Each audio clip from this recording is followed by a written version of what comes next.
Ever wonder what makes a musical note different from just noise? We're about to find out. Today's deep dive takes us on a journey through the fascinating world of sound. We'll be exploring how our understanding has evolved from ancient observations to modern scientific explanations. And trust me, things are about to get seriously cool. It's amazing how music, something we often take for granted, has actually captivated thinkers for centuries. What we'll uncover today is how intricately linked music is to the world of physics. We've got some really intriguing sources lined up for this deep dive, including excerpts from the Feynman lectures on physics. Feynman, if you're listening, no pressure or anything. Well, Feynman did have a way of making even the most complex physics concepts feel accessible, almost musical in a way. Right. Speaking of musical, let's start with a blast from the past, shall we? I'm talking about the original sound enthusiast himself, Pythagoras.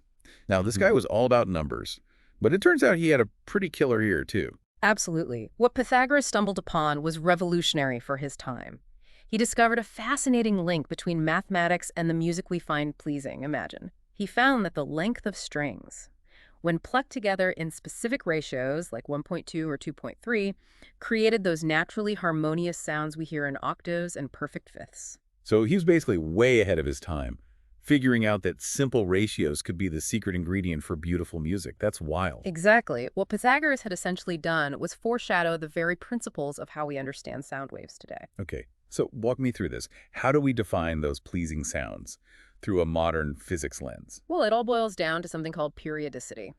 You see, musical tones, unlike random noise, have a repeating pattern.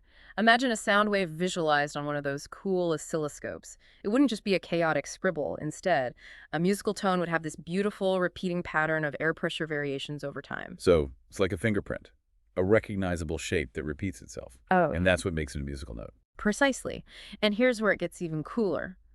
The length of that repeating pattern, what we call the period, actually determines the pitch of the sound. Longer periods mean lower notes, while shorter periods result in higher notes. Think of it like this. A tuba's sound wave has a longer period than a piccolo's. Okay, that makes sense. But what about the volume? Does that tie into the length of the pattern too?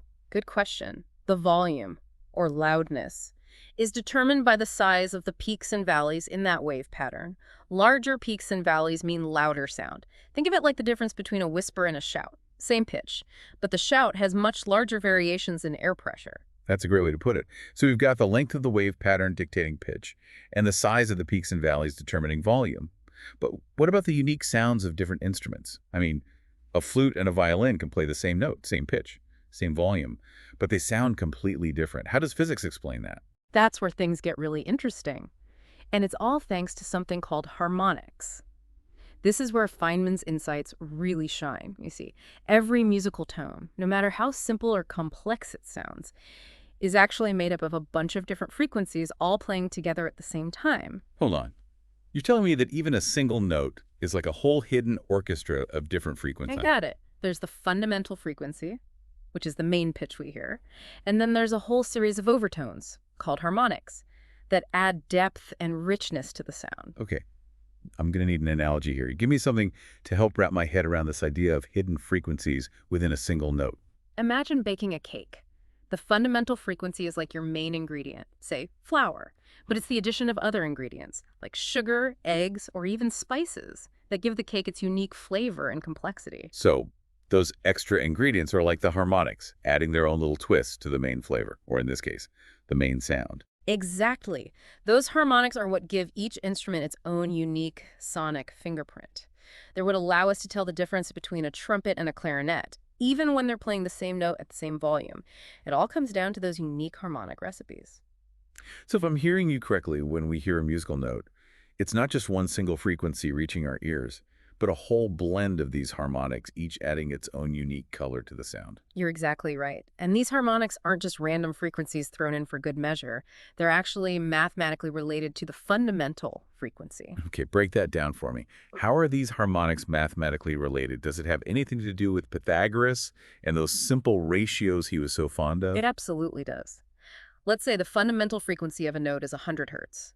The first harmonic would be double that at 200 hertz. The second harmonic would be triple the fundamental at 300 hertz, and so on. Each harmonic is a multiple of that fundamental frequency. Wow, so it's like a secret code embedded within the sound. No wonder music can be so complex and nuanced. It really is. And what's fascinating is that our brains are wired to pick up on these subtle variations in harmonics. It's how we can tell the difference between a trumpet and a clarinet, even if they're playing the same note at the same volume. It all comes down to those unique harmonic recipes. This is blowing my mind. But wait, there's more, right? There's this whole concept of consonance and dissonance about why some notes just sound right together and others make you want to cover your ears. How does that fit into all of this? That's a fantastic question. And it takes us right back to Pythagoras and his discovery of those magical ratios in string lengths. Remember how he found that strings with lengths and ratios like 2.3 produce these naturally harmonious sounds? It's perfect intervals, like octaves and fifths. Exactly. Well, it turns out that those ratios aren't just some arbitrary mathematical quirk. They actually create consonant sounds because the harmonics of the two notes align in a pleasing way. For example, the second harmonic of a note might perfectly match up with the third harmonic of another note, creating this resonance that we perceive as consonance. So it's not just about the fundamental frequencies matching up. What about those hidden harmonics finding common ground, vibrating in sync with each other? That's a great way to put it. On the flip side, dissonance, those sounds that make us cringe a little, happens when the harmonics clash.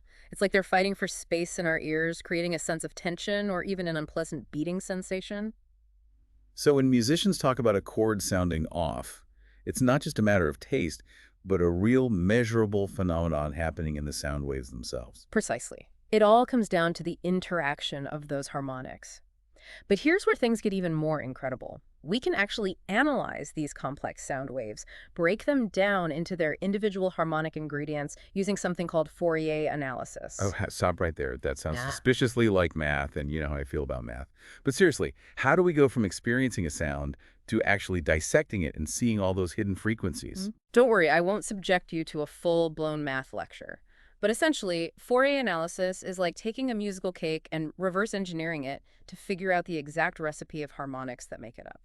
It's a mathematical tool that allows us to deconstruct any complex sound, no matter how chaotic it might seem, and represent it as a sum of simple sine waves. So we can take any sound, a dog bark a car horn, even that questionable karaoke rendition I attempted last weekend, and break it down to see the specific recipe of frequencies that make it unique. Exactly. It's a powerful tool that's used in all sorts of fields, from music production to telecommunications.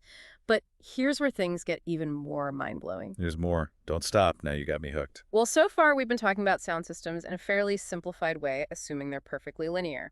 This means that if we put a sound wave with a certain frequency and amplitude into the system, what comes out will have the same frequency and a proportionally amplified amplitude, like a faithful copy, just louder. Right, like a sound system is just passively amplifying the sound, not actually changing it.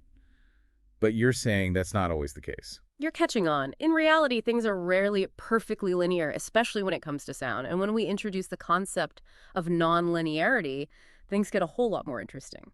Okay, I'm intrigued. What does nonlinearity even mean in the context of sound? Well, imagine cranking that guitar amp up to 11 or pushing a microphone to its limits. That distortion you hear, that crunchy, overdriven sound, that's nonlinearity in action. Hold on, are you saying that those desirable effects that musicians often strive for are actually the result of the sound system messing up the sound waves? That's wild. You bet. In a nonlinear system, the output isn't just a proportionally amplified version of the input. Instead, the system itself starts to interact with the sound waves in more complex ways, creating extra harmonics and overtones that weren't there in the original signal. So that warm, fuzzy distortion on a guitar solo, or that gritty edge on a vocal track, that's not just some fancy effect pedal, it's actual physics happening to the sound waves themselves. Yeah. You got it. It's the beauty of nonlinearity. It allows us to take a simple sound and inject it with character warmth and complexity. So nonlinearity is what gives those iconic sounds their unique flavor. It's like the system is adding its own creative spin on things. And it's not just music either. Nonlinearity pops up everywhere in the world of sound and beyond. Remember AM radio? Oh yeah, my grandparents had one of those, always tuned to the oldies station.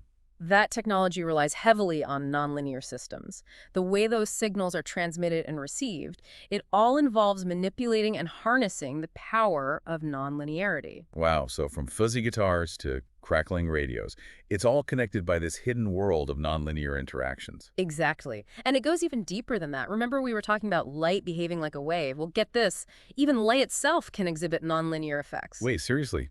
What happens when light goes nonlinear? Well, it's not quite as visually dramatic as all that, but just like how nonlinearity can create new harmonics and sound waves, nonlinear optics, that's the study of how light behaves nonlinearly, can actually combine different colors of light to create entirely new ones. Oh, you're telling me we can mix light like we mix paint? It's not exactly like mixing pigments, but the principle is similar. By harnessing intense beams of light, like from lasers, we can actually get photons to interact with each other in ways they normally wouldn't. This allows us to generate new colors of light that weren't present in the original beams. It's a completely different realm of physics, but that underlying concept of nonlinearity still holds true. So this whole idea of nonlinearity, it's not just some niche physics concept. It's like a universal principle woven into the fabric of reality, Yeah. influencing everything from how we experience music to the behavior of light itself. Exactly. And it makes you wonder about all the other ways nonlinearity is shaping our world that we might not even realize. We've journeyed from ancient Greek ratios to the complexities of nonlinear systems, and what we've discovered is that the world of sound is far richer and stranger than we might have imagined. But there's one final layer of complexity we haven't even touched on yet: our own brains. Okay, you're right. We've talked about speakers and amps and even light. But what about the organ that's doing the actual listening? How do our brains make sense of all these complex sounds, those fundamental frequencies, and their hidden entourage of harmonics? Ah, that's the million-dollar question, isn't it? It's something that neuroscientists and psychoacousticians are still trying to unravel. It's one thing to understand the physics of sound, but it's quite another to unravel how our brains interpret those vibrations in the air as meaningful, as emotional experiences. So there's still a lot we don't know about how our own brains process music? Absolutely. It's a fascinating frontier where physics, biology, and even psychology intersect. But one thing is for sure, this journey of understanding sound and how it shapes our world is a symphony of discovery that never truly ends. Well said. I don't know about you, but my mind is officially blown wide open. From ancient philosophers to modern physics, we've explored the intricate world of sound. We've uncovered how much more there is to hear than meets the ear. Until next time, keep those ears perked and those minds curious.